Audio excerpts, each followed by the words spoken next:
Je vous salue au nom de Jésus. J'ai toujours trouvé cette salle grande, mais aujourd'hui je la trouve très petite. Et je crois que Dieu permettra que prochainement on déménage. Amen. Je remercie le Seigneur qui me permet de venir dans ce grand ministère, oui je le veux, pour apporter ma petite pierre dans ces enseignements très importants sur le mariage, car le mariage est très combattu en ce temps de la fin. Et vraiment tous mes encouragements au pasteur Ken ainsi que son épouse pour une telle vision, parce que vraiment les couples sont en souffrance et beaucoup de gens entrent dans le mariage sans rien y comprendre. Amen.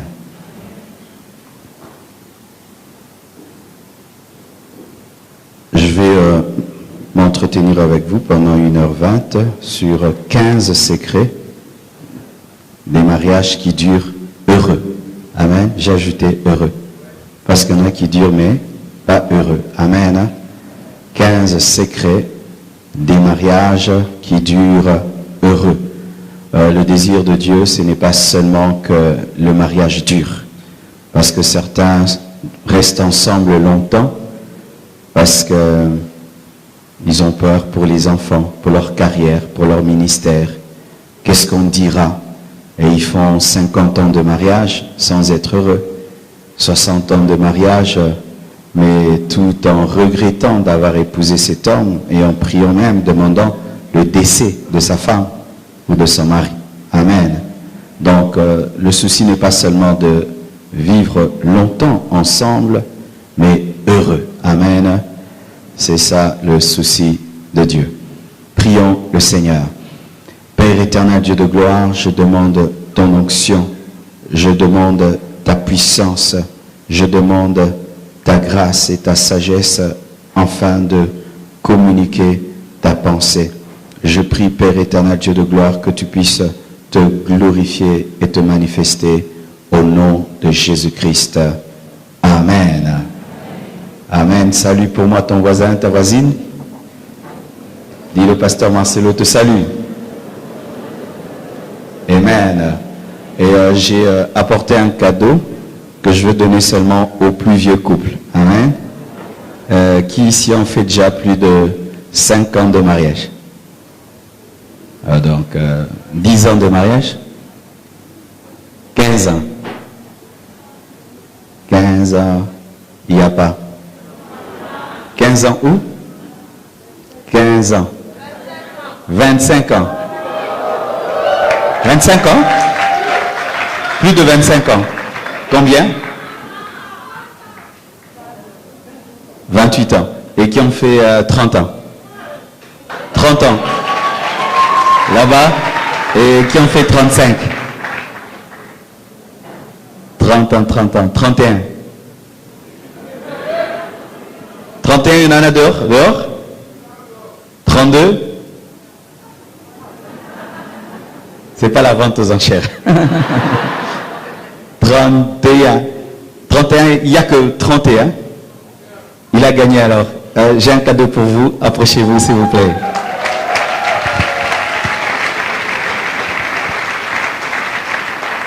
Acclamons, acclamons, acclamons.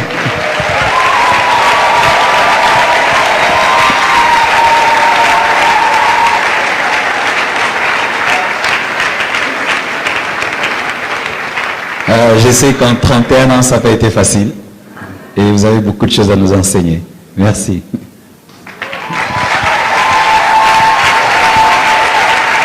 J'ai fait ça à Bukavu. On est arrivé, vous savez à combien? 53 ans. Et c'était qui? Le pasteur de l'église. Et là, c'était extraordinaire de voir un homme de Dieu. Après toutes ces années, il a 80 ans et quelques, 53 ans de mariage, aimant sa femme, fidèle à sa femme, à sa vieille femme. Alléluia. C'est extraordinaire. Lorsque j'ai prié pour trouver un couple modèle dans ce domaine, un couple qui a un modèle de durée, et pas seulement de durée, de bonheur, Dans la Bible, vraiment, c'est difficile d'en trouver parce que presque tous les couples ont des problèmes.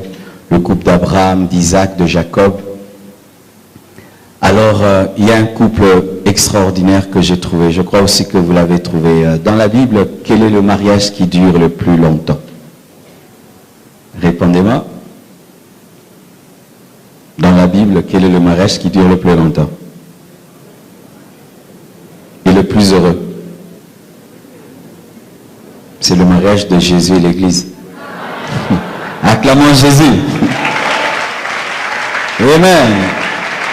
Donc, mon enseignement sera tiré du mariage de Jésus-Christ et de l'Église. Et je ne suis pas le premier à le faire. Lorsque Paul a voulu enseigner sur le mariage, il n'est pas allé très loin. Il a parlé du mariage de l'Église et de Jésus-Christ. Nous nous tenons debout, nous allons lire ensemble Éphésiens 5, verset 22 jusqu'au verset 33. Éphésiens 5, 22 à 33. La Bible dit, « Femmes, soyez soumises à vos maris, comme au Seigneur, car le mari est le chef de la femme, comme Christ est le chef de l'Église, qui est son corps, et dont il est le sauveur. Or, de même que l'Église est soumise à Christ, les femmes aussi, vous voyez, il tire son enseignement de la relation entre l'Église et Christ. Les femmes aussi doivent l'être à leur mari en toutes choses. Marie, aimez vos femmes comme Christ a aimé l'Église et s'est livré lui-même pour elle, afin de la sanctifier par la parole, après l'avoir purifiée par le baptême d'eau, afin de faire paraître devant lui cette Église glorieuse sans tache, ni ride, ni rien de semblable, mais sainte et irrépréhensible. C'est ainsi que les maris doivent aimer leurs femmes comme leur propre corps. Celui qui aime sa femme s'aime lui-même, car jamais personne n'a haï sa propre chair, mais il la nourrit et en prend soin, comme Christ le fait pour l'Église, parce que nous sommes membres de son corps. C'est pourquoi l'homme quittera son père et sa mère. Là maintenant il parle du mariage physique de l'homme et de la femme, après avoir parlé du mariage spirituel entre l'Église et Christ. C'est pourquoi l'homme quittera son père et sa mère et s'attachera à sa femme, et les deux deviendront une seule chair. Ce mystère est grand. Donc il y a des choses vraiment incompréhensibles à ce sujet.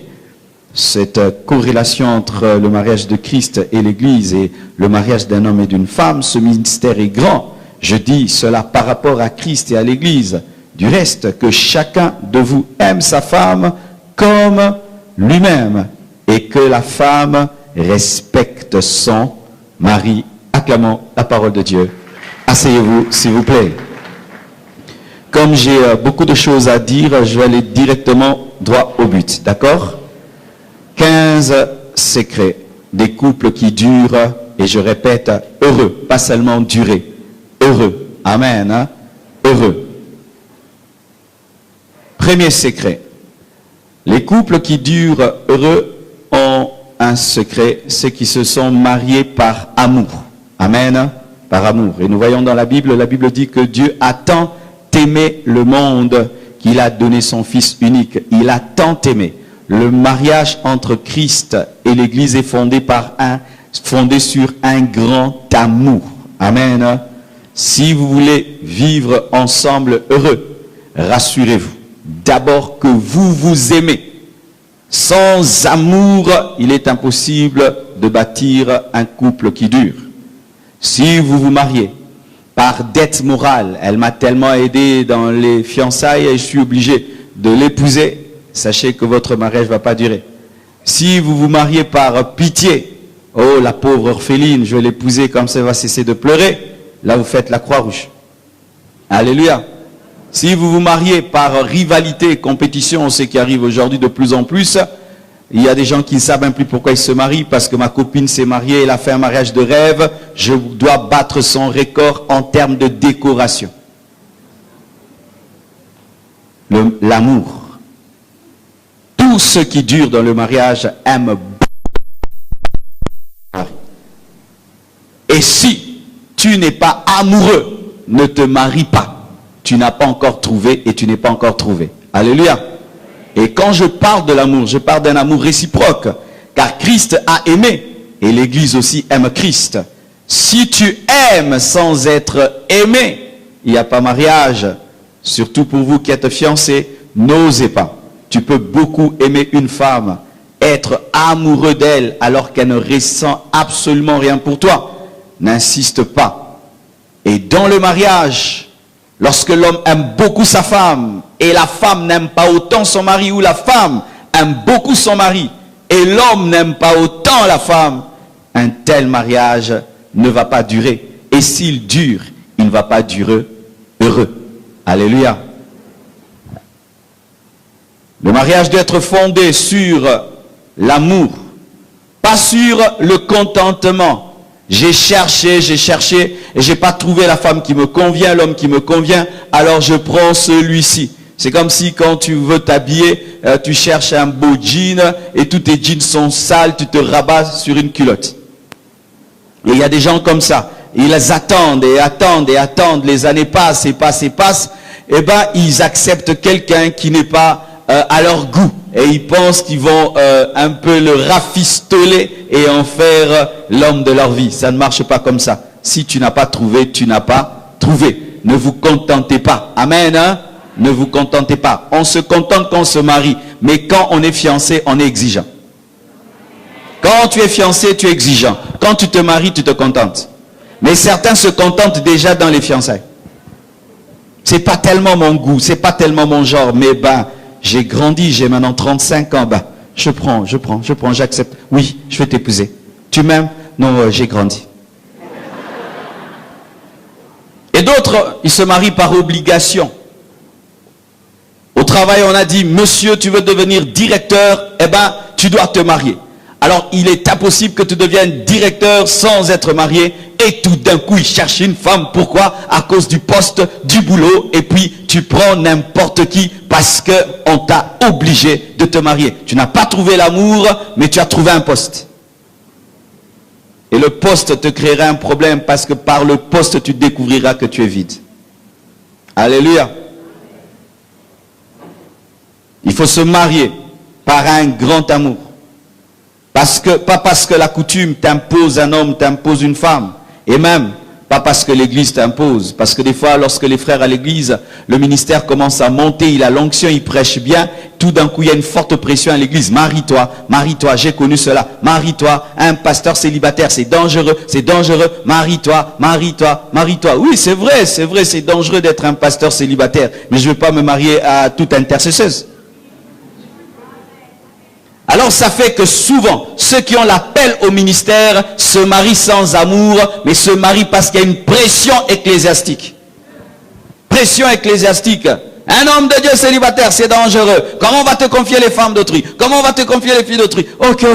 Pasteur, je dois me marier, comme ça il y aura la paix. Non, cher homme de Dieu célibataire, tant que tu n'as pas trouvé l'amour, reste célibataire même si on te critique. Alléluia.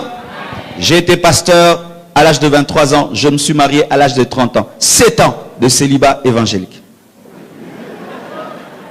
Et je bénissais les mariages. Et chaque fois que les gens s'opposaient à cela, je disais, oh, mais les prêtres n'ont même pas la vision de se marier, ils bénissent les mariages. À combien plus forte raison, celui qui en a la vision. Ne vous mariez jamais par pression ecclésiastique et jamais par prophétie. Amen. Hein? Oh, les prophètes, vous faites des dégâts dans le domaine du mariage à un niveau. Et ce que vous ne savez pas, c'est que des fois, une fille peut avoir comme ami un prophète et dit au prophète qu'il aime, qu'elle aime tel frère, et le prophète te prophétise qu'elle est la femme de ta vie. Vous ne savez pas ça? Oh, au Congo, ça arrive. Hein? Des prophètes envoyés téléguidés par une sœur et qui te dit, Dieu m'a dit c'est la femme de ta vie, alors que c'est l'ami du... Oui, ça existe. Ah oui, vous ne savez pas? Ah oui, ça existe. Ça existe. Je connais une fille qui a même commencé à appeler un garçon prophétisant au nom de Dieu. Allô, moi c'est Dieu. J'ai vu ta douleur, j'ai t'envoyé une femme, elle s'appelle comme ça. Oui, elle s'est fait passer pour une prophétesse. Elle changeait de voix au téléphone. Ne te marie pas par prophétie. Ne te marie pas non plus parce que tu as engrossé une fille. Oui.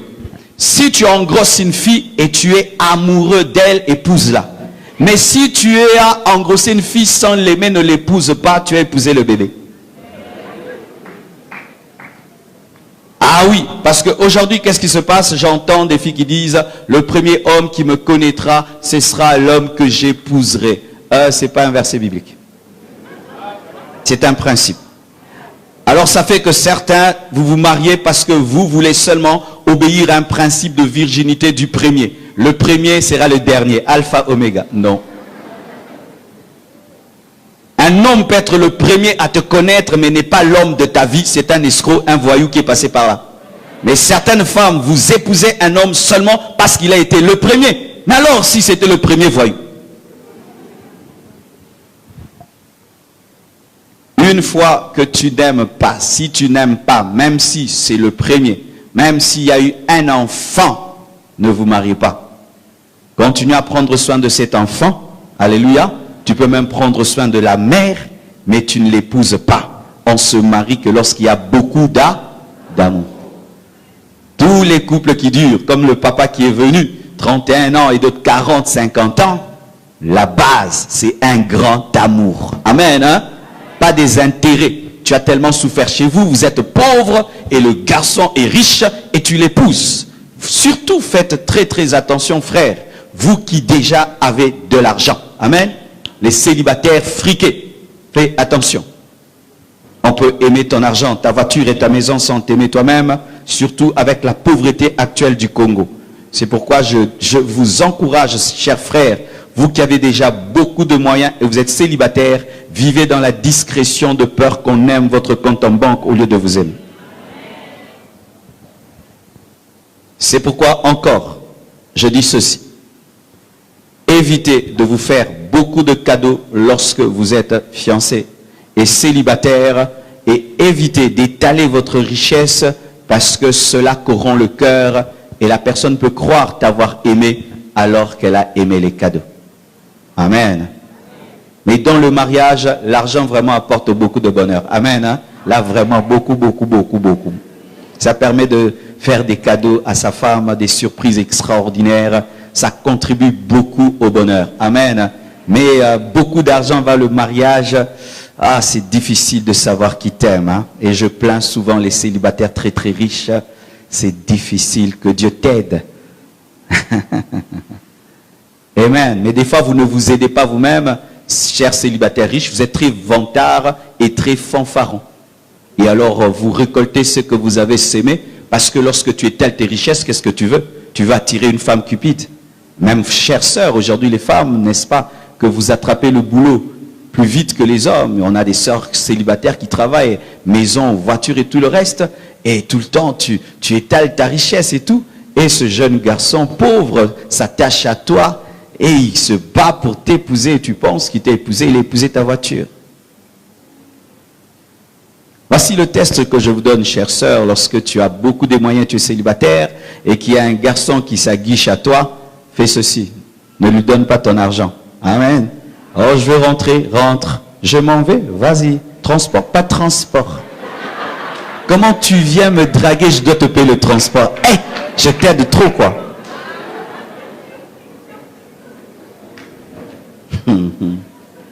Mais c'est malheureux, c'est que même aujourd'hui, les femmes, vous donnez aux hommes la dot pour qu'ils vous épousent. Ouh là là, mais oui. Tu donnes à un homme l'argent de la dot pour qu'il t'épouse. Beaucoup d'amour.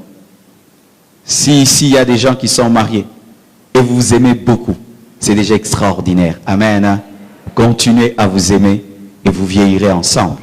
Mais si votre amour a commencé à diminuer, vous êtes là pour les enfants, vous êtes là malgré vous pour le témoignage et la réputation, faites très très attention, votre mariage va mourir ou il va durer, mais dans la peine et dans la souffrance.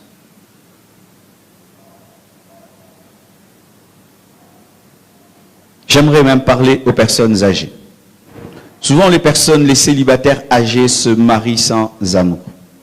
Tu vois, quand tu as 25 ans, tu prends le temps de choisir, mais lorsque l'âge avance, 40 ans, 45 ans, et là on devient de moins en moins exigeant. surtout pour les femmes. Chère sœur, vaut mieux rester seule que d'épouser un homme que tu n'aimes pas. Il vaut mieux qu'on te donne tous les noms, la vieille fille, et que même chez vous à la maison, on puisse tout le temps te lancer des pics. Vaut mieux ça que de te marier parce que tu as seulement avancé en âge sans aimer un homme. Ce n'est pas parce que ton corps est avancé en âge que ton cœur a vieilli. Le cœur reste le même. C'est pourquoi on est étonné de voir quelqu'un de 60 ans qui tombe amoureux. Mais oui, son cœur est le même. Le corps a vieilli, mais le cœur est jeune. Amen. Deuxième secret des couples qui durent, heureux. Toujours dans Jean 3, 16, la Bible dit, car Dieu a tant aimé qu'il a donné son fils. Il n'a pas donné son enfant. Dieu n'a pas donné un enfant. Il a donné son fils. Amen. Hein? Il a donné son fils unique. Et lorsque Christ parle de l'église, il en parle comme une épouse, pas comme une jeune fille, pas comme une fillette. Le mariage des personnes matures, dures. Matures physiquement, psychologiquement, spirituellement et socialement dures. Les enfants, les immatures font des mariages fragiles. Les irresponsables font des mariages fragiles parce qu'ils manquent de la sagesse, de l'intelligence. Ils ne savent pas prévoir le futur. La maturité. Le secret des couples qui durent, c'est la maturité. Ce sont des fils et des épouses. Quand il n'y a pas la maturité, mes frères et sœurs, le couple sera fragile. Parce que dans le mariage, on ne gère pas que la femme, on gère aussi les enfants, on gère les biens, on gère la belle famille. Et tu sais qu'un couple peut mourir seulement parce que tu ne sais pas gérer la famille de ton mari. Il y a des femmes comme ça, elle est très belle, elle est très intelligente, mais elle n'a pas de diplomatie. Elle ne sait pas comment on réagit face au beau-frère, comment on se comporte face au beau-père, à la belle-mère. Pas de sagesse. Pourquoi? C'est une gamine. Elle ne sait pas que quand on entre dans une famille, on épouse un homme, on entre dans sa famille. Et tu dois savoir traiter le père de ton épouse. Et il y a des gens comme ça. Tu blesses ma mère et tu penses que je serai heureux parce que je t'aime. Oui, je t'aime. J'aime aussi maman. Oui, j'aime ma femme, mais j'aime aussi ma mère. Ce n'est pas parce que j'aime ma femme que j'ai cessé d'aimer ma mère. Et pour que j'aime beaucoup ma femme, elle doit beaucoup aimer ma mère. Si ma femme n'aime pas ma mère, j'aurai du mal à l'aimer. C'est comme si je délirais. Ah oui. Ah, il y en a qui ne savent pas cela. Mais autant j'ai des souvenirs avec ma femme, j'ai des souvenirs avec ma mère. Je me souviens qu'elle a vendu ses bijoux pour m'élever. Je me souviens qu'elle a tout vendu pour que je puisse finir mes études. Je me souviens qu'elle a vendu tout pour moi. Je me souviens de ça. Et ça fait partie de mes histoires d'amour aussi. Maman fait partie de mes histoires d'amour, pas seulement Blanche. Et quand je vois ma femme aimer sa mère, je trouve que c'est normal. Pourquoi? Mais c'est sa mère. C'est sa mère. Cette femme l'a portée pendant 9 mois. Cette femme l'a gardée. Et si je l'ai trouvée en bonne santé, c'est parce que cette femme-là l'a gardée. Alors lorsque j'entre dans la vie de ma femme, je ne dois pas effacer sa mère. Là, ça demande la maturité. Et si tu manques de maturité, ton couple ne va pas durer. Tu auras ta belle famille qui va t'attaquer, t'insulter tous les jours et tous les jours. Souvent, les sœurs qui ont comme amis leur belle-mère et les frères qui ont comme amis leur beau-père, ils ont des couples heureux. Pourquoi? Parce que quand ça ne va pas, tu peux même accuser ta femme auprès de sa maman. Hé maman, mais ta fille, hey, qu'est-ce que tu as avec ton mari? Mais si elle est contre toi, alléluia, on fera des réunions contre toi en Chiluba. Tu entends comme ça au téléphone, bah côté Chiluba. Yosko yogango parle la langue. Amen. Le mariage est interdit aux enfants. Enfants non admis. Amen. Et être mature, ce n'est pas avoir une grosse voix et une grosse barbe. Amen. C'est être capable de gérer les situations et les problèmes. Je me souviens d'une fille qui s'est mariée, alors, vous savez, le premier bébé, hein, il te donne des cours. Hein. Alors le bébé pleure, la fille dit, arrête de pleurer. Le bébé continue à pleurer. Elle aussi commence à pleurer. Oh, c'est une fille qui s'est mariée. Et tu as ces murs pour te marier. Tu sais c'est quoi d'avoir une femme enceinte et puis le médecin te dit, monsieur, nous devons pratiquer la césarienne. On ne pose pas la question à son père ni à sa mère, à toi. On veut ouvrir le ventre. Et c'est toi qui dois décider. Et si elle meurt, c'est toi qui auras des problèmes. Et certains disent, médecin, fais ce que tu veux. Comme Dieu t'a convaincu, irresponsable. Tu es un garçon. Si tu arrives des fois à ta femme, malgré le mariage, te dit, sois un homme. Souvent tu as un problème de maturité. Sois un homme. Ah, comment tu es un homme, on te dit d'être un homme. Tu as un problème de maturité. Des gens qui sont mariés, mais qui vivent comme des célibataires. Quand il a l'argent, il pense faire une fête au lieu d'acheter une parcelle. La maturité. Dieu a donné un fils. Et Jésus a épousé une épouse. Troisième secret des couples qui durent. Dieu a tant aimé le monde qu'il a donné le don de soi. Amen. Les couples qui durent sont des couples dans lesquels on a fait un don de soi. C'est pourquoi je vous conseille de vous marier en communauté de biens. Dites Amen. Dites Amen. Tu gagnes l'argent et puis tu mets à votre nom, vous deux. Même si elle ne travaille pas. Souvent, nous les hommes, nous acceptons cela, mais à l'envers, les femmes refusent. Quand un homme gagne des millions, il peut dire communauté de biens. Mais la femme, si elle gagne des millions et l'homme est fauché, et puis il dit, chérie, communauté de biens, hein? Toi, tu es venu dans ma vie pour mon argent. Mais quand nous, on vous épouse, on fait communauté de biens, même quand vous êtes chômeuse. Vrai ou faux? C'est facile aux hommes d'accepter la communauté de biens, mais les femmes, quand elles ont beaucoup de moyens, elles aiment la séparation de biens parce qu'il n'y a pas un don total de soi. Dieu a tant aimé qu'il a donné. Le mariage entre l'Église et Christ est fait sur le don de soi, le sacrifice, le don de ta propre vie à l'autre. Tu te prends ta vie, tu lui donnes. L'abandon total à l'autre. Ce sont des tels mariages qui durent. Quand tu t'offres à ta femme, tu t'offres à ton mari. Tu deviens le cadeau de Dieu dans sa vie. Alléluia. Et tu ne te donnes pas à moitié.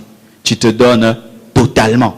Il n'y a pas une partie de ta vie que tu n'as pas donnée à ta femme, que tu n'as pas donnée à ton mari. Ceux qui se donnent à moitié ne durent pas dans le mariage. Car je vous assure, il est possible de se donner, mais à moitié. Certains donnent leur corps, mais ne donnent pas leur temps.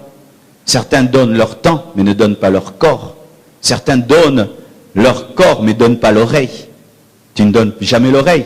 Et d'autres même le regard. Certains sont dans les couples, mais tu ne regardes jamais l'autre. Tu ne lui donnes pas le regard, tu ne lui donnes pas l'oreille, tu ne lui donnes pas le temps, tu ne lui donnes pas le corps. D'autres, tu ne fais jamais de cadeaux. Des cadeaux. Lorsque c'était l'anniversaire de l'autre, quel cadeau tu lui as fait? Tu t'en souviens? Ou tu as oublié même la date d'anniversaire? Entre mon épouse et moi, nous avons une compétition des cadeaux et des surprises quand il faut fêter les anniversaires. Il y a 2 ans, elle m'avait eu, c'était terrible, elle m'a eu, c'était grave. J'avais cru vraiment qu'elle allait faire quelque chose de simple, et puis elle me dit non, est-ce que tu peux venir dans un hôtel? J'ai dit ok. Je suis allé, et puis on causait, et puis on dit on peut descendre en bas pour manger un peu nous deux? Ok, je descends. Et quand je descends, je vois quelqu'un qui va avec une guitare en train de chanter. Oh, joyeux anniversaire. Et pendant qu'il chante, je vois un autre papa de l'église, et puis un autre, et puis je vois tous les responsables de l'église venir habillés en bleu et en blanc. Hein? Elle est en train de faire des réunions secrètes avec les responsables de l'église sans que je sache. Et ils avaient loué tout le restaurant à mon insu. Et tout le monde était au courant que c'était mon anniversaire, sauf moi. J'ai dit, cette femme est dangereuse, je peux me faire un coup d'état. Et j'étais heureux et tout. Alors quand c'était mon tour, alors j'ai dit, je dois lui rendre cela. Et moi, j'ai opéré dans le mystère. Mais oui, mes frères, souvent dans les couples, il y a compétition de qui a insulté l'autre plus. Mais faites des compétitions, des cadeaux et des surprises. Amen, hein? Alors moi, vous savez ce que j'ai fait? Qui aimerait savoir? Ok, j'espère que tu ne seras pas jaloux. Alors moi, comment j'ai fait? J'ai fait semblant comme si j'avais oublié. Alors elle était là, elle attendait que je fasse quelque chose, je faisais rien. Et ça avait coïncidé, il fallait qu'on aille à Boston, je devais y prêcher. Alors j'ai téléphoné là-bas au pasteur, j'ai dit c'est l'anniversaire de ma femme. Alors on va le faire méga surprise. Alors moi j'avais échelonné la surprise, c'est-à-dire crescendo. Niveau, hein. Alors c'était quoi? Dans l'avion, elle était là tout calme, il a oublié mon anniversaire. Et j'ai attendu qu'elle dorme. Quand elle a dormi, je suis sorti. Je suis allé voir les hôtesses de l'air. J'ai dit, c'est l'anniversaire de ma femme. Préparez un gâteau, trouvez-moi des parfums et tout là. Et puis on va la réveiller. Quand elle se réveille comme ça, dans le noir là, il y a un cadeau. Et Happy Birthday to you chanté par les hôtesses de l'air. Et on lui réveille comme ça. Happy Birthday to you sur l'Atlantique. Hey! Niveau, frère. Mais oui, tu peux être rempli du Saint-Esprit, tu es romantique, tu chasses les démons romantiques. Les gens pensent que quand tu es, tu chasses que les démons. C'est pourquoi souvent les femmes ont peur d'épouser des prédicateurs. Parce qu'ils n'ont que le langage de l'autorité. Ils pensent qu'il est tout le temps à l'église en train de faire la délivrance. Alors elle était déjà heureuse, c'était déjà bien dans l'avion.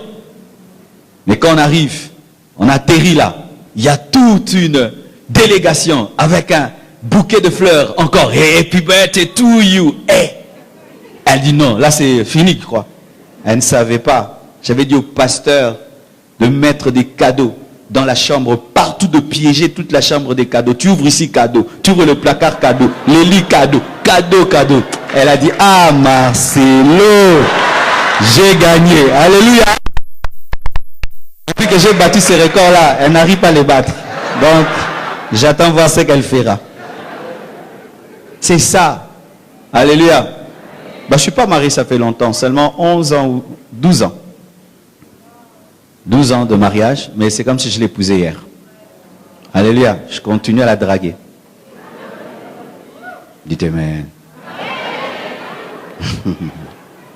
Alléluia. Se donner. Tu ne peux pas avoir de l'argent et tu ne donnes pas cet argent à ta femme. Tu ne peux pas avoir de l'argent et tu ne donnes pas cet argent à ton mari. Tu ne peux pas être une belle femme, mais tu ne te donnes pas à ton mari. Vous savez qu'il y a des belles femmes, elles sont belles, tout le monde les trouve belles, mais leur mari ne les voit pas. Vous savez ça? Se donner totalement. Amen. Faire des sacrifices pour l'autre avec joie. Et cela doit être réciproque. Amen. Réciproque. Pas seulement l'homme qui fait des sacrifices et la femme ne fait qu'amasser, ou la femme fait des sacrifices et l'homme ne fait qu'amasser. Cela doit être réciproque. Christ a donné sa vie et nous aussi, nous lui avons donné notre vie. Amen. Quatrième secret des couples qui durent heureux. Matthieu 28, verset 19, la Bible nous dit, allez, faites de toutes les nations mes disciples. Jésus a confié à l'Église la plus grande mission qu'il avait. Sauver les âmes. L'évangélisation du monde. Et l'Église a cru également, totalement en lui pour son salut. La confiance, dites la confiance.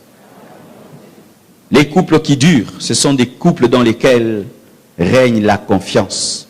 L'homme a confiance en sa femme, la femme a confiance en son mari. Jésus avait confiance aux apôtres. Il a cru que Pierre et les autres allaient amener l'évangile jusqu'aux extrémités de la terre.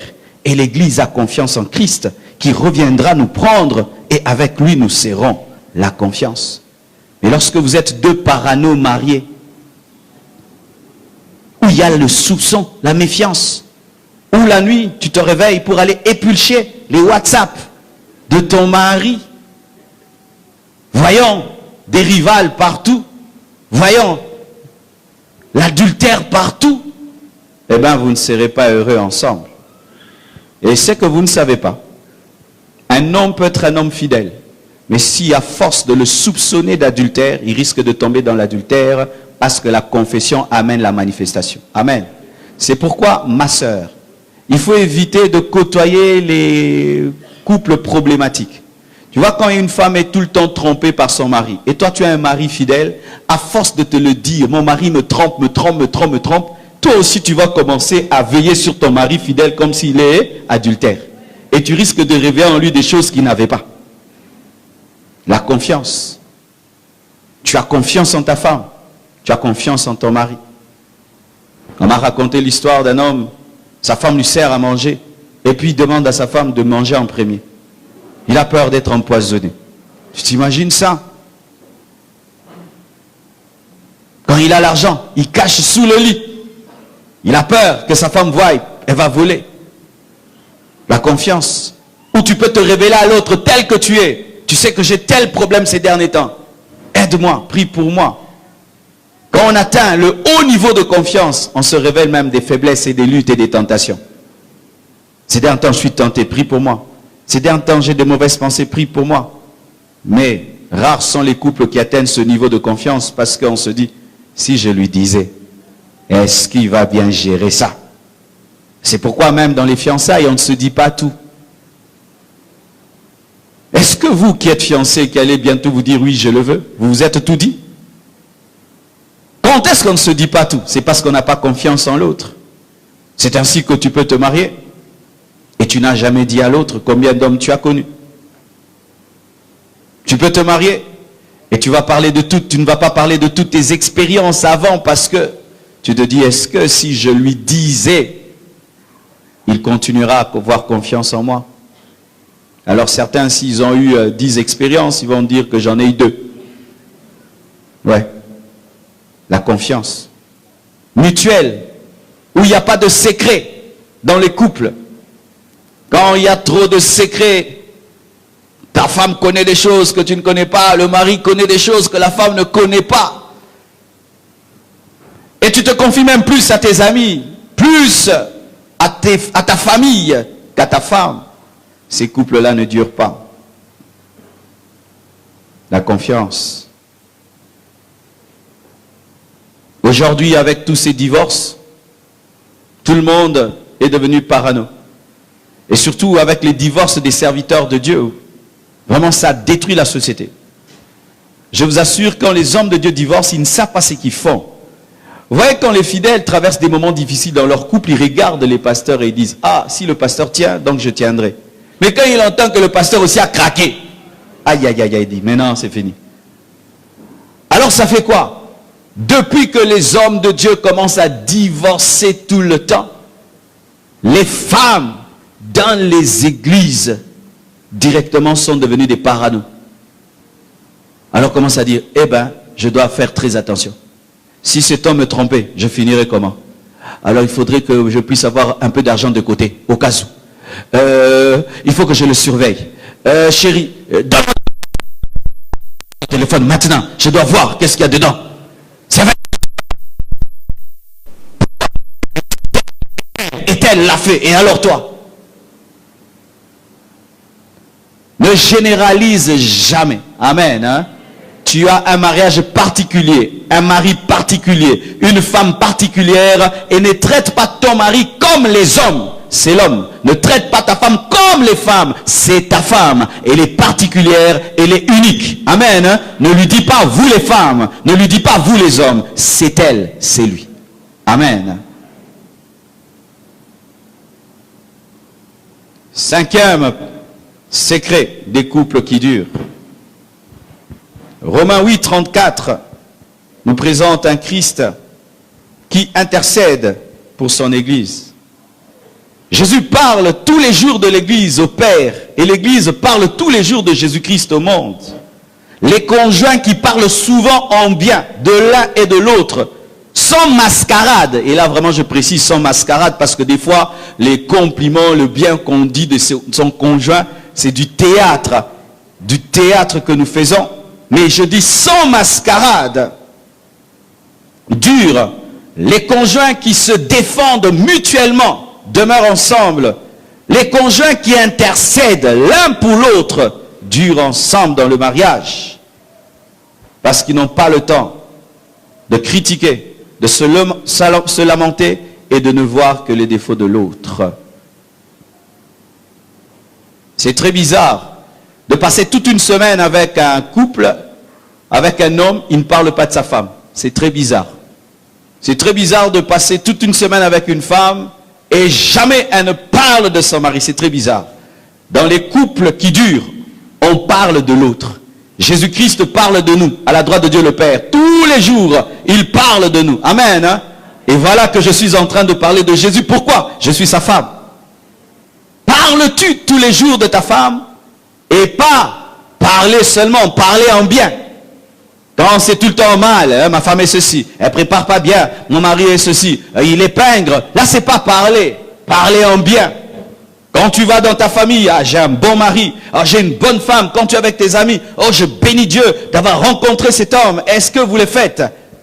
Ce sont les couples qui parlent en bien tous les jours de leurs conjoints qui demeurent, qui durent ensemble. C'est pourquoi, si vous êtes célibataire, fiancé et déjà, vos fiançailles sont caractérisées que par des critiques et des plaintes, laissez tomber. Vous allez vous cracher. Alléluia. Vous allez vous cracher. Fiancé déjà, quand on te dit parle-nous de ton fiancé, eh bien rien que des critiques, et d'ailleurs tu n'en parles pas. Une personne prête à se marier, elle vous saoule. Amen. Hein? C'est Mouka Libakou et Jean. Mais toi tu vas te marier bientôt, tu n'en parles même pas. Il faut qu'on te rappelle que tu es fiancé. Et il y a ce loco, et Naroba là. Ton moteur est froid. Tu vas te cracher. Amen. Hein? Ce sont ceux qui parlent et qui se défendent mutuellement. Tu viens accuser la femme auprès de son mari. Ah, il va te reprendre à un niveau. Tu accuses le mari auprès de la femme. Elle va te reprendre. Ça, ce sont les couples qui durent.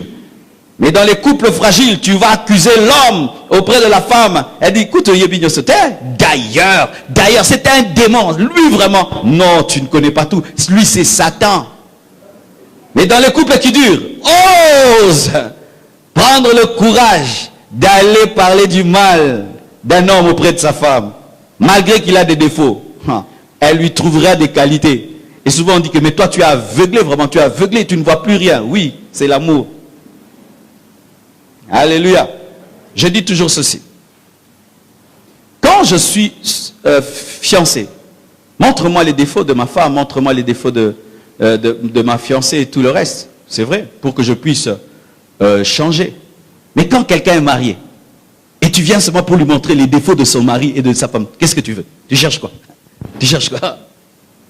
Alors moi je dis toujours, eh ben c'est bon, tu m'as dit. Maintenant, la solution c'est quoi? Divorcer? Non. La tabasser? Non. L'insulter? Non. C'est quoi? Continue à l'aimer, mais je l'aime déjà. Alors, prie pour elle. Alléluia. Prie pour elle. Un jour, quelqu'un me dit, mais pasteur, mais ta femme, elle vient en retard à l'église. Elle vient tout en retard à l'église. Je dis, frère, toi, tu sais quand est-ce qu'elle se réveille? Tu sais, elle prend soin de, quand moi je viens à temps là, qui prend soin de moi? Mon café, ma veste, qui a arrangé tout ça? Et tu sais, elle prend soin de combien d'enfants avant de venir à l'église? Eh bien, est-ce qu'elle est obligée de venir au premier culte? Elle viendra au deuxième culte. Frère, que ce soit la dernière fois. Toi, tu es célibataire, tu peux faire 3 cultes. La mienne, elle prend soin de moi pour que je vienne au premier culte. Pourquoi? Avocat. Mais je ne peux pas dire, hein, tu as raison, hein, une maman pasteur doit venir au premier, deuxième, troisième culte. Non, non, non, non, non. Ma femme ne vient pas à tous les 3 cultes. Elle vient seulement au deuxième culte. Elle doit se reposer. Pourquoi? Pour avoir la force pour moi. Dites amen.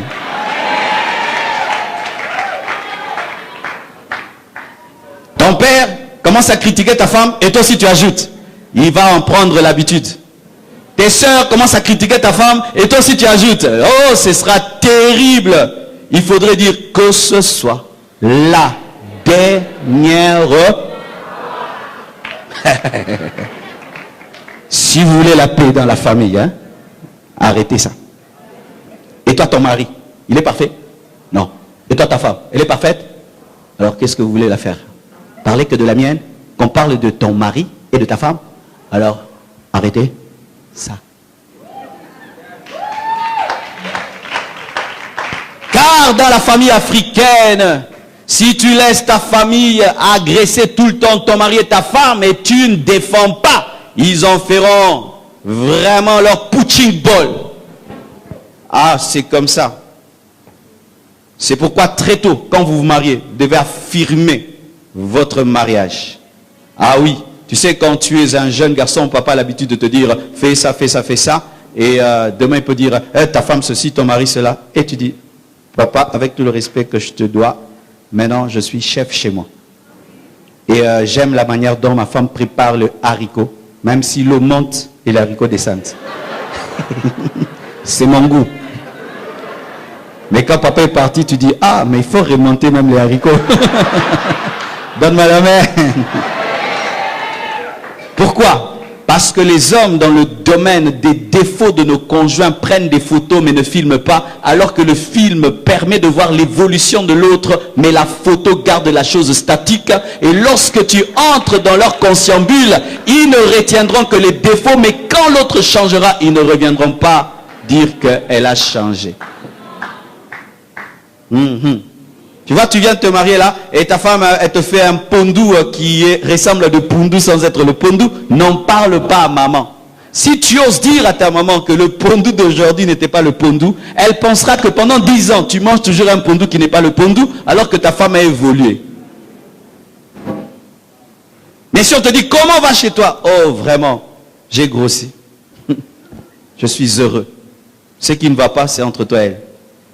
Vous avez des parrains pour cela et des pasteurs pour cela. Alléluia. Et on en parle aux parents que vraiment lorsque ça devient limite, limite. Amen.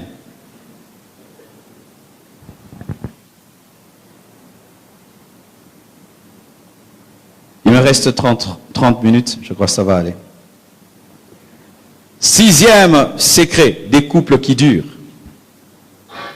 Lorsqu'on lit 1 Thessaloniciens 5, verset 17, nous voyons la Bible nous dire « Priez sans cesse ». Le dialogue. Jésus et l'Église causent tous les jours par la prière. Les couples qui dialoguent durent. Le dialogue est la respiration du couple, comme la prière est la respiration de l'Église. La qualité du dialogue détermine la qualité d'un mariage. Quand il y a des zones d'ombre, des secrets, des cachotteries, le silence, des boudes, des chamailleries, des querelles, les couples meurent. Et si ces couples demeurent ensemble, c'est dans la tristesse. Dialogue. C'est malheureux des fois quand je vais dans les mariages, et d'ailleurs j'y vais presque plus. C'est ennuyant, les mariages. Derrière les fêtes au Congo. Les gens sont sur une table et se disent rien du tout. Chacun est devant un téléphone, face à l'autre. Le mari sur WhatsApp, la femme sur Facebook. Mais l'un face à l'autre. On ne se dit plus rien. C'est souvent, hey, regarde le WhatsApp, oh, et toi regarde mon Facebook. Nous sommes malades, hein? On cause face à la télévision. L'un face à l'autre, on n'a plus rien à se dire. Quand il y a un film qui fait rire, on regarde le film. Quand il y a coupure d'électricité, la télévision est éteinte, le dialogue est éteint. Testez votre niveau de dialogue. Quittez la maison, éteignez les téléphones et tout. Allez dans un restaurant sans les enfants, vous deux, seul à seul. Pas l'autre à droite ici, face à face. Voyons si ça sortira. Et si vous êtes fiancé, vous n'avez plus rien à vous dire, arrêtez. Amen. Sinon vous allez attraper des grossesses. Parce que quand on n'a plus rien à dire, on a beaucoup de choses à faire. J'ai remarqué que les filles qui parlent beaucoup n'attrapent pas des grossesses. Parce qu'elles ont tellement de choses à te dire, parler de football, de politique et de tout le reste. Mais celles qui n'ont rien à dire attrapent les grossesses dans les fiançailles. Parce qu'elles n'ont rien à dire. Oui. Remarquez pas les filles qui ont grandi dans des écoles mixtes attraper rarement les grossesses. Mais les lycéennes, pourquoi? Et elle est avec des filles, alors qu'un garçon dit je t'aime. Et c'est pas comme quoi on dit un garçon qui dit je t'aime. Elle est étonnée. Oh! Mais une fille qui est habituée, oh tu m'aimes. Et pourquoi? Parce que, oh merci, que Dieu te bénisse. Gloire à Dieu, gloire à Dieu. Et on se voit demain. Bon oui, pas de problème, on va se voir. Et quand vous arrivez, t'as suivi hier ce que Sarkozy a dit? Ah oui, il a dit ça, mais j'ai pas aimé. Vous parlez de Sarkozy, de Chiappa et tout, 1 heure du temps. Tu rentres à la maison, il n'y a eu rien. Mais celles qui n'ont rien à dire ont beaucoup à faire. C'est une éducation qu'il faut donner même à tes filles. Aujourd'hui, il y a une mauvaise éducation qu'on donne à nos filles. Il ne faut pas causer avec les garçons. Non. Apprends à tes filles à bien causer avec les garçons. Elle saura tenir un long dialogue pour ne pas tomber dans le péché. Mais si tu dis, l'homme remarquez que le démon n'est pas un démon, elle va tomber avec le démon qui n'est pas un démon. Amen. Le dialogue. Septièmement, la Bible nous dit dans Jean 19, verset 30, Jésus-Christ cria, tout est accompli. Il a payé la totalité de la dot. Et là, j'aimerais parler aux Africains. C'est vrai que sur Internet, il y a des gens qui nous suivent et vous n'êtes pas africains. Là, c'est un peu notre réalité africaine. Je dois en parler. Mais pour vous, il n'y a pas de dot. Mais ici, en Afrique, la dot est cause de problèmes dans les couples. Et Jésus-Christ a payé toute la dot. Amen. Et dans la culture juive, il y avait la dot. Amen. Hein? Et sachez ceci, une dot payée en bonne et due forme permet au couple d'être solide, surtout en Afrique, si votre coutume l'exige. La femme ne se sent pas respectée si la dot a été donnée en partie. Et si la dot n'a pas été donnée en Afrique, ce n'est pas le mariage, car l'Église en soi ne marie pas les gens. Ce sont les familles qui marient et l'Église bénit. Amen. Et il y a beaucoup de problèmes aujourd'hui dans le mariage à cause des dots. J'ai un ami, serviteur de Dieu, qui a épousé une femme et après, ils ont eu, je crois, 3 enfants morts-nés. Et il a failli divorcer, cet homme. Et puis il va se renseigner, qui a pris la dot, ce n'était pas le vrai père. La fille avait des problèmes avec son vrai père et elle a remplacé son père par quelqu'un d'autre et c'est quelqu'un d'autre qui a pris la dot. Et le vrai père maudissait tous les jours sa fille. Et sa fille ne faisait que perdre les grossesses. Mon ami a reconstitué la dot, il a cherché le vrai père, il a donné la dot au vrai père, le vrai père a... Lorsque vous voulez vous marier, vérifiez très bien. Si dans la coutume de l'autre, il y a de la sorcellerie, vous devez vous imposer spirituellement et dire, ça, je ne le fais pas, je suis chrétien. Amen. Car dans les dots, souvent dans les fêtes des dots, il y a toujours un sorcier qui vient là faire des choses qui n'ont pas de sens. Et les chrétiens ne s'imposent pas et ça ouvre une porte à l'ennemi. Tu veux épouser une femme en Afrique? Paye toute la dot. Amen. Toute la dot. N'ayez pas des dettes. Amen. Et si il n'y a pas de dot et vous vivez ensemble, sachez que vous n'êtes pas mariés. Amen. Vous n'êtes pas mariés. En Afrique. Huitièmement. Apocalypse 19, verset 11 nous révèle Christ comme étant le fidèle. Il s'appelle fidèle. Et la vraie église aussi est fidèle. Qu'est-ce que la fidélité? C'est le respect de la parole donnée. Je crois l'homme de Dieu va en parler sur l'impact de l'engagement. Le respect de la parole donnée. Le respect des engagements pris. Aujourd'hui, il y a un phénomène. Demande de mariage en live. Qui est arrivé jusqu'au Congo. Congolais beaucoup mindélé. Devant tout le monde là. Tu vois une fille qui se promenait à Kinshasa. Et puis un garçon vient en live. Veux-tu avec une bague? Frère, tu auras un nom en live. Hein? Et on remarque maintenant, les jours de mariage, c'est comme, c'est trop préparé. Ah, vous allez danser comme ça, vous allez vous habiller comme ça. Et tu vois vraiment la fille parle pour faire pleurer le garçon. Et quand il fait pleurer le garçon, il dit, tu vois, je t'ai fait pleurer, hein. Et tu entends le frère, il a préparé, il veut faire quelque chose de beau, de théâtral, d'hollywoodien. Et vous entendez des belles phrases qui ne se diront jamais plus. C'est comme s'il vide le stock le jour-là. Ce que je te dis là, c'est pour la vie. Tu ne l'entendras plus jamais. Je préfère dans les couples, les gens qui, les jours de mariage, qui disent peu, mais qui après le mariage disent beaucoup. Que ceux qui disent des choses extraordinaires, qui ne diront jamais. Tu sens que là, vraiment, il a lu. Il a lu. Ça, c'est pas lui. Tu es le réverbère de ma lampe. Ah! Tes amis qui te connaissent savent que tu n'as jamais utilisé le mot réverbère dans dans ta phraséologie. Ça n'existe pas. Mais quand on t'amène ici, réverbère. Soyez-vous. Amen. Si tu n'aimes pas chanter, ne chante pas parce que tu ne chanteras pas dans le mariage. Vous chantez le jour de votre mariage. Continuez à chanter aussi. Faites des choses que vous continuerez à faire. Ne cherchez pas à épater la galerie. Ne cherchez pas à faire des mariages qui seront beaux, concordance entre la veste et la moquette et les fleurs et les ceci et cela, mais il n'y a aucune harmonie dans votre couple. Et des fois vous dites des choses ici.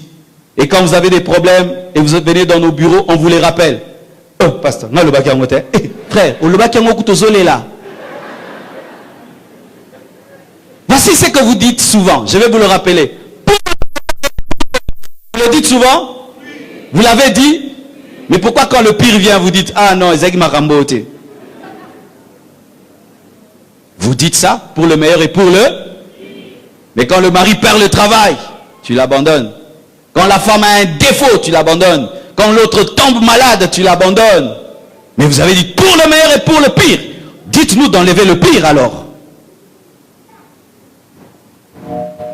La fidélité, c'est le respect de la parole donnée. Tout ce que vous dites, je te protégerai, je te chérirai, je serai soumise. N'est-ce pas que vous dites, je serai soumise?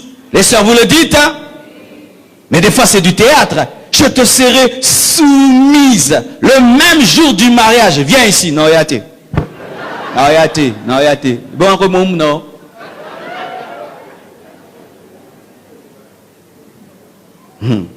C'est le respect des paroles données, le respect des engagements pris.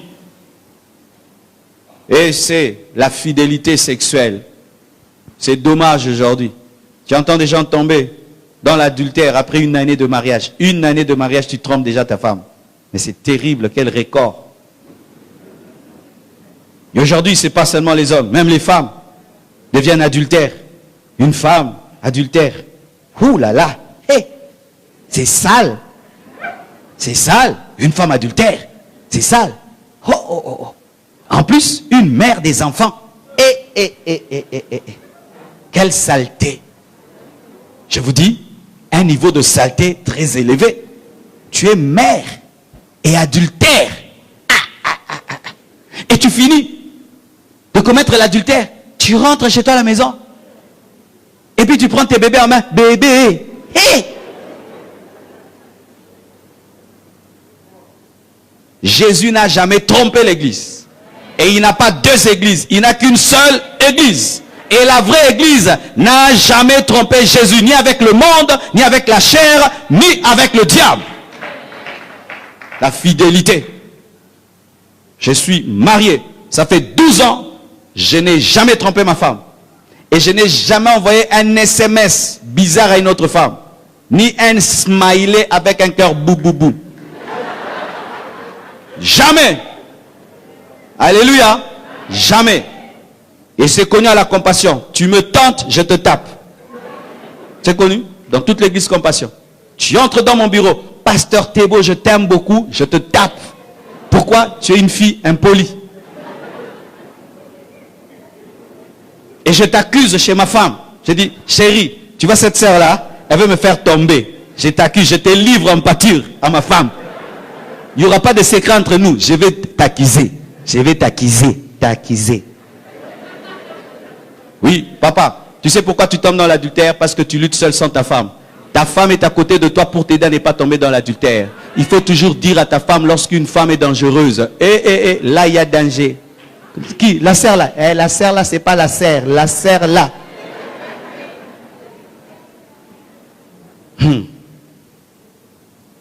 Neuvièmement. 1 Jean 1 verset 9, la Bible dit, si nous confessons nos péchés, il est juste et fidèle pour nous pardonner. Le pardon.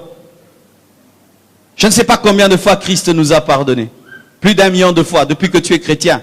Chaque fois que tu as demandé pardon, Christ t'a pardonné. C'est pourquoi son mariage dure avec l'église. Le jour où Jésus-Christ se fatiguera de nous pardonner, le mariage prendra fin. Mais nous, on n'a rien à lui pardonner. Il est parfait. Alléluia. Et c'est là encore un grand enseignement. Souvent, nous pardonnons parce qu'on nous a pardonné. J'ai commis des erreurs. Alors quand j'en commets, je demande pardon à ma femme. Elle aussi me pardonne parce qu'elle a des défauts. Mais Christ, le parfait, pardonne à la femme imparfaite. Ça, c'est extraordinaire. Car souvent, dans les couples, c'est quoi? Si toi, tu te tiens carreau, tu es très dur avec celui qui a des défauts. Mais Christ est parfait. Mais il pardonne à l'église imparfaite. Il faut pardonner et pardonner et pardonner et oublier et effacer et traiter l'autre comme si jamais il n'a fait le mal, mais jamais faire la comptabilité du mal qu'on t'a fait. Tu viens de refaire l'erreur commise il y a 10 ans et 3 mois et 7 jours. Comment tu sais? J'avais écrit dans mon agenda le jour.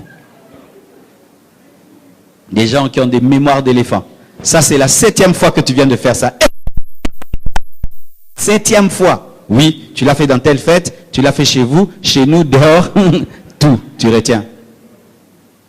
Mais, Jésus pardonne. Si nous confessons, nous devons confesser. Des fois, dans les couples, il n'y a pas de pardon parce qu'il y a de l'orgueil. Parce que des fois, ta femme peut vouloir te pardonner et ton mari, mais tu es orgueilleux. Je remarque des hommes, il trompe sa femme et puis il tape encore sa femme.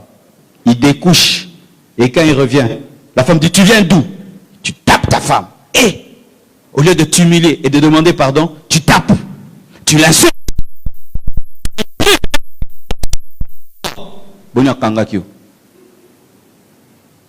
Orgueilleux dans le mal. Des femmes qui font le mal, mais ne peuvent pas s'humilier pour dire, chérie, je présente mes excuses, je me suis mal comporté.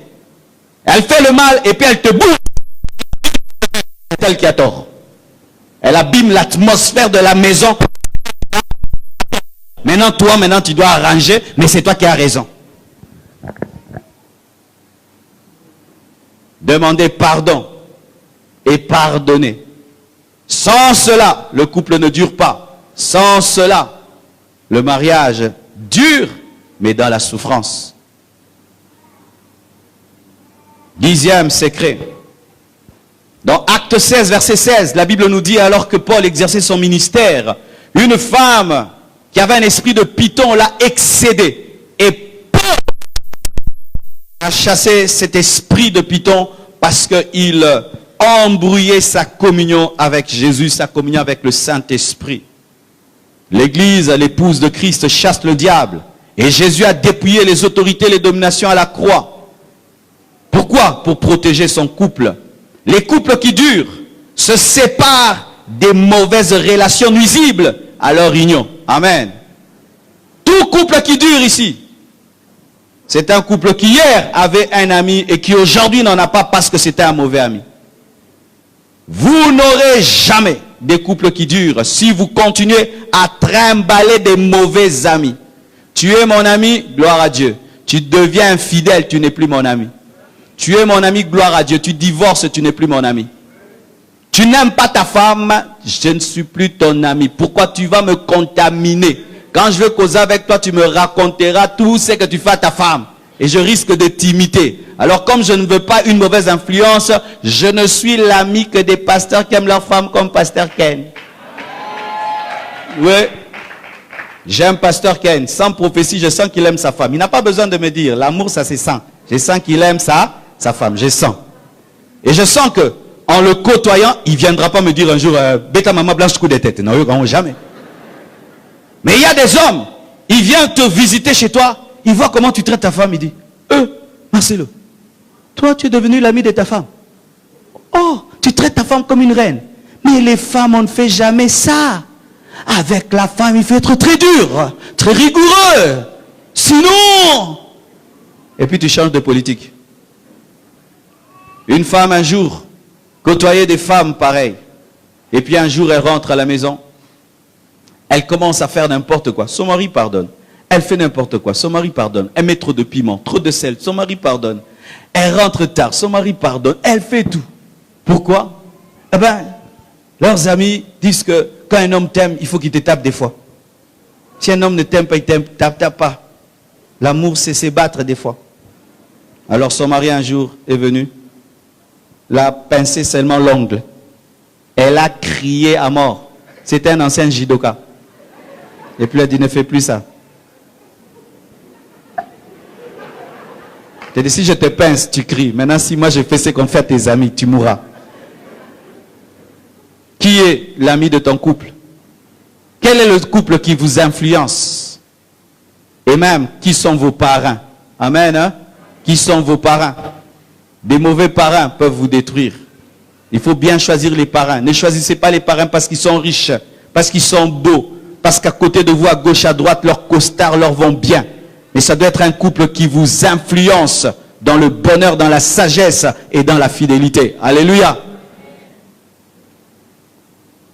Chassez toute mauvaise influence, toute influence nuisible. Et pas seulement des couples bizarres, des fois des célibataires. Il y a certains célibataires qui peuvent demeurer dans ta vie malgré le mariage. Mais certains doivent quitter parce que certains célibataires se mettent à jour par rapport au mariage de leurs frères et leurs amis.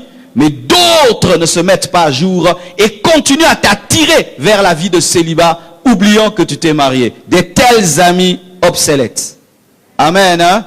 Obsolète, on s'appelle deux fois, mais tu n'es plus dans mon sillage parce que tu ne t'es pas mis à jour par rapport à ma nouvelle vie. Amen.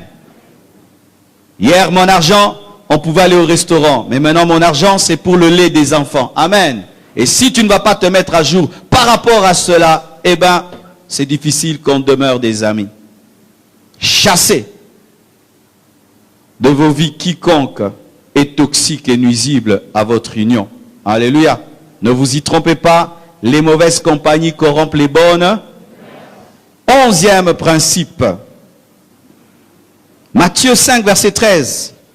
Jésus-Christ nous appelle sel de la terre. Quel compliment, lumière du monde. Quel compliment qu'il donne à sa femme. Vous êtes le sel de la terre, la lumière du monde. C'est grâce à vous qu'il n'y a pas la putréfaction sur cette terre. C'est grâce à vous qu'il y a la lumière dans le monde. Waouh, quel compliment.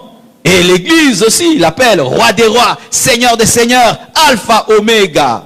Voici le secret des mariages qui durent, les compliments mutuels. J'étais il y a 3 ou 4 semaines avec un homme marié. Et il nous a partagé le secret de son couple. Je crois qu'ils sont mariés, ça fait plus de 40 ans. Chaque matin, quand sa femme se réveille, il dit, waouh, tu es plus belle qu'hier. Il dit seulement ça. Et sa femme est heureuse. Mais moi, j'ai vu qu'elle a vieilli. Mais elle se sent plus belle qu'hier. Il fait des compliments. Quand vous mangez à table, et il crie, oh, ma femme cuisine très très bien. Il n'y a pas une femme qui cuisine aussi bien que ma femme. J'étais avec cet homme et j'ai entendu que des compliments et des compliments autour de la table. Et j'ai vu une femme qui est vieille, mais amoureuse de son mari parce qu'il lui fait des compliments.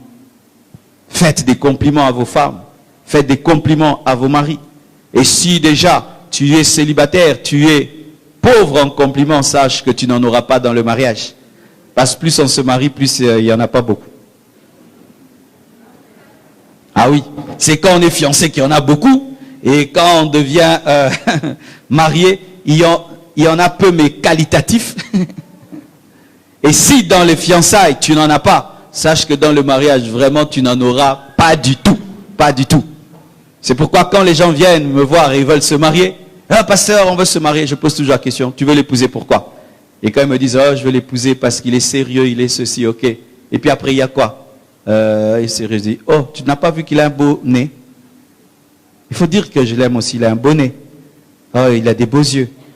Pourquoi tu l'aimes? Non, elle a une belle taille, c'est pas un péché. Amen, hein? Alléluia. Ah oui, faites-vous des compliments. Tu veux épouser une fille, mais apprends même à lui dire comment elle est. Tu es intelligente, tu es belle, tu marches bien. Les chaussures te vont bien, les mocassins te vont bien. Oh, vraiment, en jupe, tu es très très belle. En blouse, tu es très belle. Les chemises te vont. Mabé wapi. Alléluia. Si déjà tu n'exerces pas ta langue à le faire, tu auras du mal à continuer à le faire dans le mariage. Et dans le mariage, on en a besoin. Et pas seulement les femmes, même nous les hommes, ça nous fait du bien. Moi, quand je finis de prêcher, ma femme me dit, le boma qui, le boma li sousou. Mais si je finis de prêcher et je rentre à la maison, je sais que j'avais prêché. Je rentre là, j'attends, elle dit rien. Ah, je dis, mais comment elle dit rien, hein? Elle n'avait pas entendu. Ah oui, même les hommes ont besoin de compliments. Tu es un homme intelligent. Tu es un vrai père. Tu es un homme responsable. Vraiment, parmi les hommes fidèles dans ce monde, tu es parmi. Ah là, ils sont. Baba. Ah oui, même les hommes ont besoin de cela. Quand il est dans son beau costard, dis-lui, quel mannequin. Atazamukuse. Quel mannequin. Jésus fait des compliments et l'Église fait des compliments.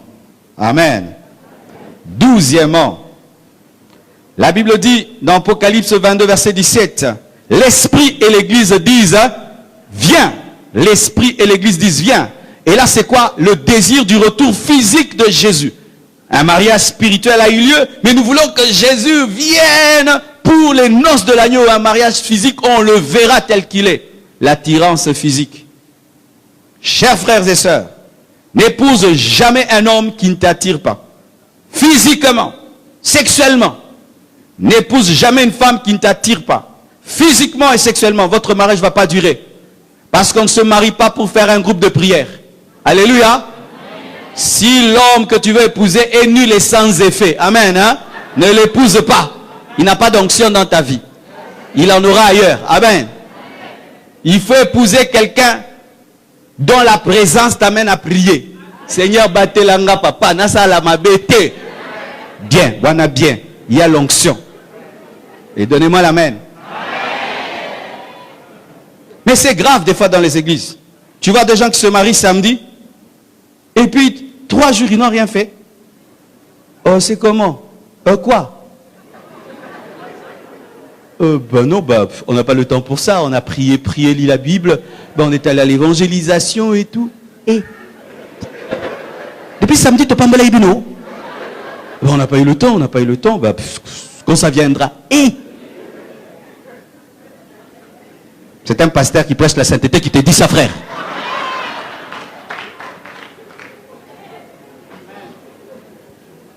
Même l'église dit, viens, amen. Hein? Pourquoi viens? On veut voir Jésus physiquement. Dans un couple, lorsqu'il y a beaucoup de relations sexuelles, ce couple dure plus que le couple qui a des délestages. Il y a des couples qui ressemblent au Congo, des délestages. Ça vient le matin, ça rentre dans 4 mois. Ah oui, dans ton couple, ça va bien ou bien tu as des délestages? Et le problème, le voici. C'est que dans le domaine sexuel, il y a des niveaux de libido différents. Des fois, l'homme peut avoir un libido très élevé. La femme n'a pas un niveau de libido élevé. Alors, celui qui a un niveau de libido élevé souffre dans un couple où l'autre est un glaçon. Lui est chaud, il en veut. Tous les jours, ou après 2 jours, ou après 3 jours, ou après une semaine. Mais l'autre est capable de 2 mois. Kimia penzaza bien. Wana liwa. Alors qu'est-ce qui arrive souvent dans les couples? Lorsque l'autre réclame, surtout les chrétiens, lorsque réclame, dit, toi tu es charnel, hein? Toi tu es charnel. Comment ça tu as l'esprit d'impudicité? Si quelqu'un a l'appétit, il est gourmand. Oh, donne-moi l'amen. Est-ce qu'avoir l'appétit, c'est être gourmand? Avoir l'appétit, ce n'est pas être gourmand, c'est être en bonne santé. Je parle. Si on ne cite pas, on ne parle pas de ce point-là, on ment tous ici, on ment. Parce qu'il n'y a pas de mariage sans ça. Vrai ou faux?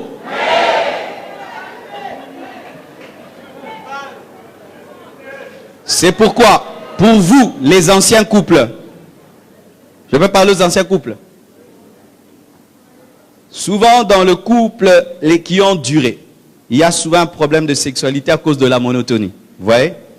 Vous faites toujours de la même manière, toujours de la même manière, toujours de la même manière. Je ne vais pas entrer dans les détails, même manière. Et puis, vous entrez même, vous le faites maintenant dans le noir. Là, c'est encore pire. Dans le noir. Donc, dans les noirs. Dans les noirs. Donc, tu ne sais pas si c'est le coussin ou si c'est l'autre.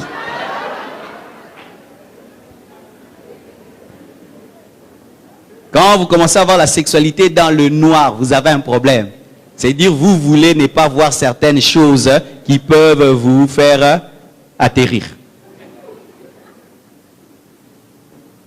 C'est pourquoi, pour pimenter votre sexualité, vous qui êtes des vieux couples, et vous vous aimez, mais vous commencez à vous fatiguer les uns des autres, il faudrait, des fois, vous voyager. Des fois, vous allez dans un endroit qui n'est pas votre chambre. Vous apprenez à vous habiller autrement. Des fois, les couples qui sont mariés ici. N'ayez pas honte, moi je parle vraiment, je te regarde. Souvent, les problèmes dans les couples, vous savez c'est quoi? Ce sont les robes de nuit des mamans. Vous savez, des robes de nuit démoniaques. Oui, oui, très démoniaques. Toujours ta robe de nuit là, bizarre là, que tu aimes porter tout le temps. Des dundisha. Des robes qui n'ont pas de sens. Dans laquelle tu ressembles à rien. Voici le problème dans les couples en matière de sexualité. Le voici. Le matin, maman veut sortir. Escarpin. Elle s'arrange. Belle. Elle va où? Au boulot. Elle est très très belle. Très attirante. Mais pas pour son mari. Pour sortir. Et là, elle est au travail. Et là, elle est sortie. Elle est en train de travailler. Elle est belle. Elle est attirante. Et son mari n'est pas là. Et donc, il n'y a pas de sexualité parce qu'elle est sortie. Quand elle rentre à la maison, elle enlève tout. Elle enlève tout ce qui fait beau. Elle entre dans les grosses pagnes, les gros perpètes bizarres.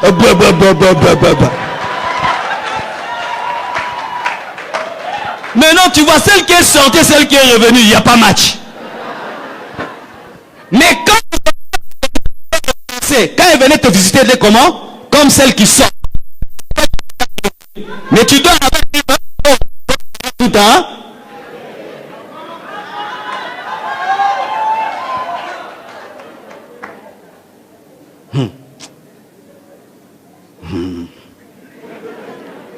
C'est pourquoi, autant vous préparez le temps de manger, préparez le temps de votre sexualité.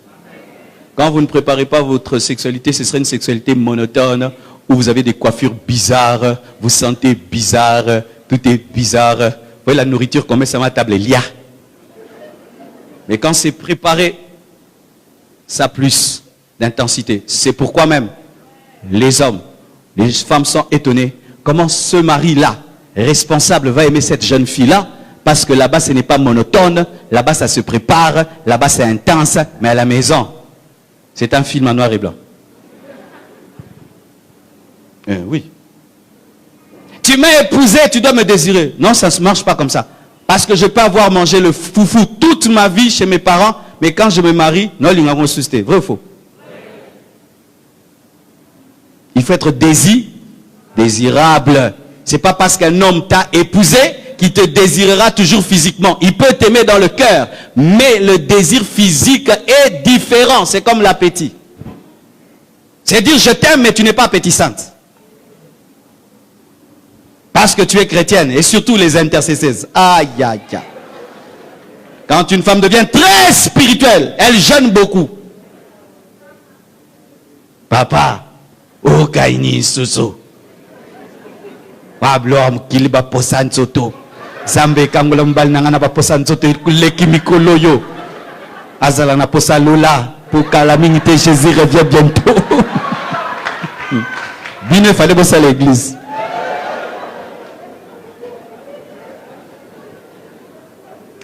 Il me reste 1 minute. Oui, il faut respecter l'état. Demain, nous avons 3 cultes. D'ailleurs, j'ai fini d'ailleurs. 13e. Christ est la tête de l'église et l'église est le corps. Voici le secret des mariages qui durent. Chacun doit rester à sa place. Amen. L'homme est la tête, la femme est le corps. L'homme est le chef, la femme se soumet. Le problème aujourd'hui, et ça vraiment c'est terrible. La première fois quand je suis allé en Europe, je n'en revenais pas. Je retrouvais des hommes avec des esprits de femmes et des femmes avec des esprits des hommes. Tu trouves un homme avec le bébé. La femme n'y touche pas. C'est l'homme qui a le bébé. Quand tu causes avec eux, c'est la femme qui parle, qui répond à toutes tes questions. Le mari dit oui, oui, oui, oui, J'ai dit, peut-être c'est ce couple qui a ce problème. Sur 10 couples, 7 couples fonctionnent comme ça. L'homme est femme, la femme est homme.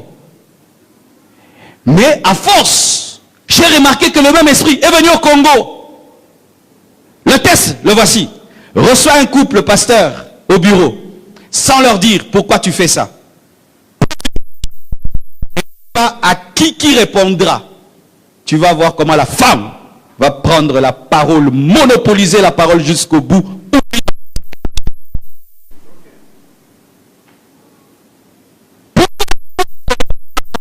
Et de nos mamans. Parce que maman restait à sa place, papa à sa place. On n'avait pas des maris gigolos. Aujourd'hui, des hommes qui se plaisent. Il ne fait rien dans la vie. Sa femme travaille, lui sape. Il ne fait rien dans sa vie. Il est heureux. Ma femme, elle a un bon boulot. Ma femme est médecin. Ma femme est ceci. Ma femme est cela. Et toi, tu ramènes quoi? Rien. Il ne cherche pas le travail. Il ne fait rien. C'est la femme qui paye la maison. C'est la femme qui fait tout.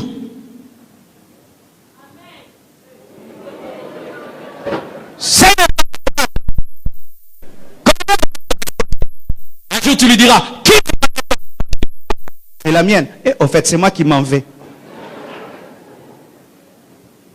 Je dis toujours ceci aux sœurs. Si tu sens que tu es incapable de te soumettre à un homme, ne te marie pas. Ne te marie pas. Même si tu es belle, tu sais préparer, tu sais tout. On a tout. Ne te marie pas. Parce que quand tu te maries, tu es le corps et il y aura la tête. Dans chaque couple, et la femme et l'homme, ce couple ne dure pas, à moins que l'homme soit efféminé. Oui, des hommes qui tolèrent les coups d'état. Où la femme se comporte comme l'homme et puis laisse. Ah, jamais frère. Vous devez récupérer le pouvoir. Tout homme ici qui est devenu la femme de sa femme, tu dois récupérer le pouvoir. Parce qu'au dernier jour, Dieu va te juger. Il t'a établi homme, c'est toi le leader. C'est toi le leader. Et quand on dit leader, ce n'est pas celui qui commande. Amenez-moi les babouches, amenez-moi mes chaussures. C'est toi la tête, c'est toi le modèle, c'est toi le responsable. Ils aiment aussi le leadership pour commander, non point. Que chacun reste à sa place. La tête à la tête, le corps le corps. Amen. Jamais l'église n'est devenue la tête. Et jamais Christ n'est devenu le corps. Terminons.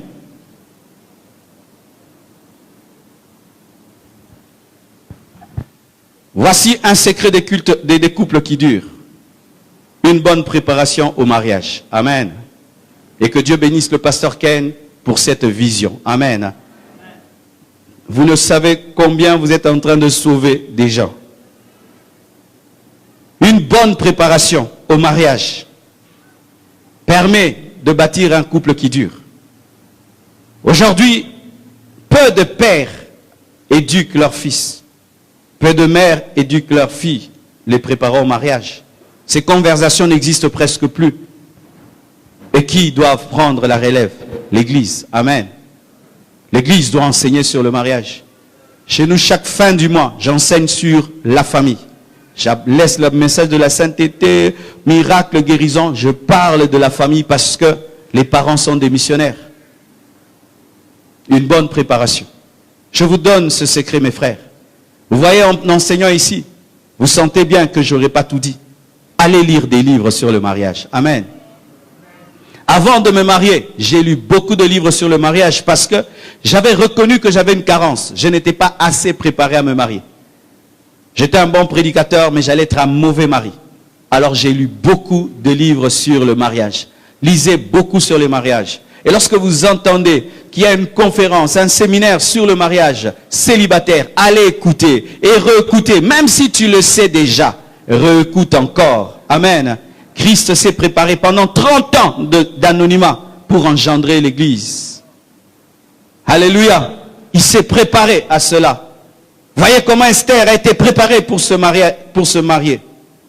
Et comment le Saint-Esprit nous prépare, nous, l'Église, pour l'enlèvement. Une bonne préparation amène un couple qui dure. Dernier point. 15e. Apocalypse 22, verset 17, la Bible dit, l'Esprit et l'épouse disent, viens. Le Saint-Esprit est le parrain de notre mariage avec Christ. C'est un bon ami de notre mariage. Une influence positive dans notre couple. Les couples qui ont des bons amis, qui les poussent,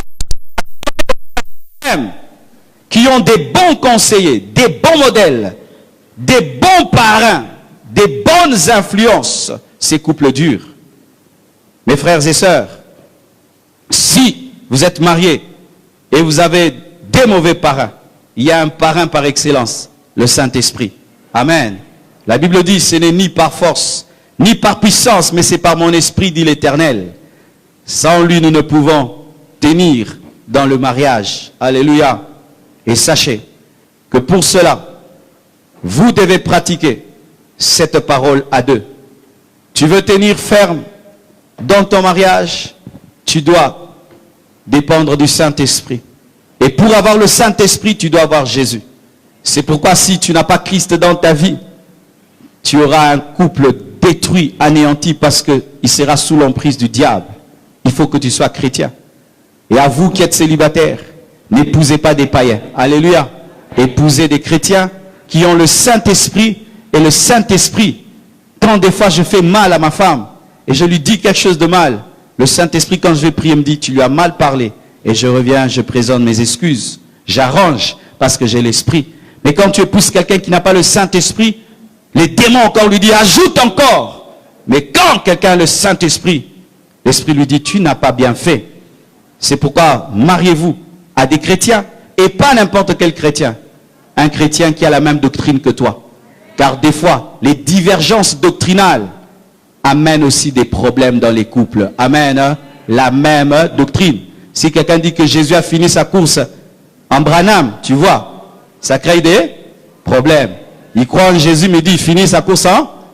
Alors toi, tu dis que Jésus est à la droite de Dieu le Père. Vous aurez des problèmes. Il faut la même doctrine et épouser des véritables chrétiens. Que Dieu vous bénisse abondamment. Nous allons nous tenir debout et nous allons prier. Il n'y a pas assez de place pour que je fasse un appel. Alors je demanderai à chacun de nous, que ce soit nous qui sommes dans la salle et ceux qui sont dehors, que chacun de nous lève la main et prie en fonction de ce que Dieu lui a dit dans ce message. Prions au nom de Jésus-Christ. Ni par force, ni par puissance, mais par ton esprit, mais par ton esprit, ni par force, ni par puissance, mais par ton esprit, mais par ton esprit, ni par force, ni par puissance, mais par ton esprit, ni par force, ni par force, ni par puissance, mais par ton esprit, ni par force, ni par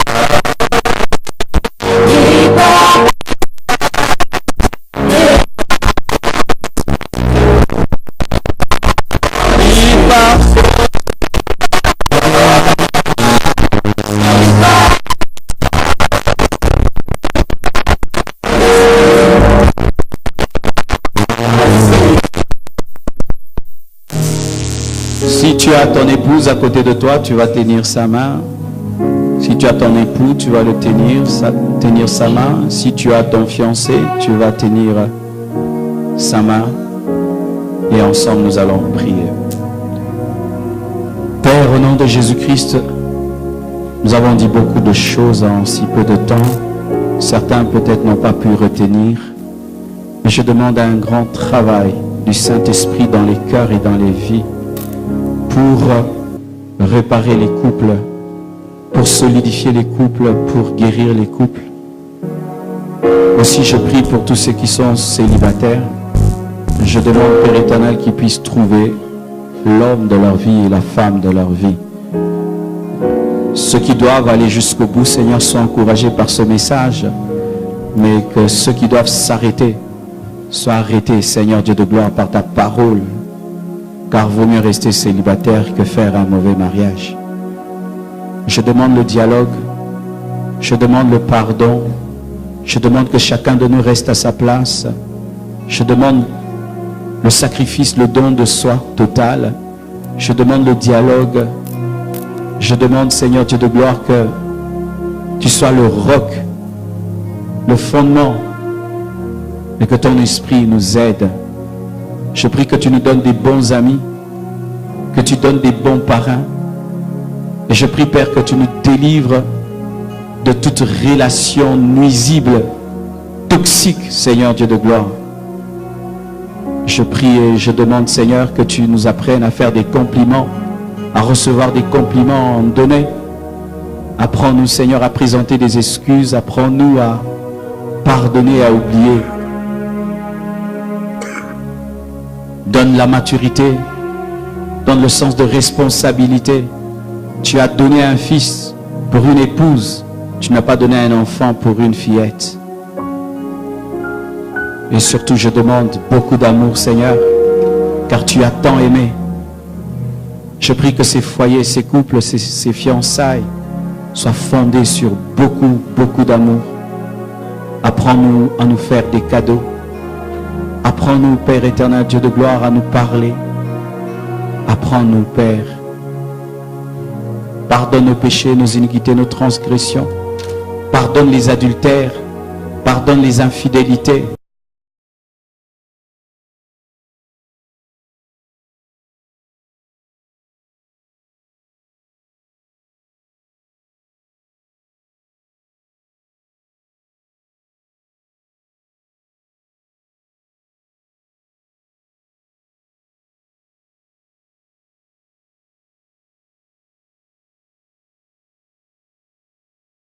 Soit rafraîchi et que le futur marié soit conduit sur le chemin de la bénédiction au nom de Jésus-Christ. Amen, amen, amen. Que Dieu bénisse abondamment. Merci.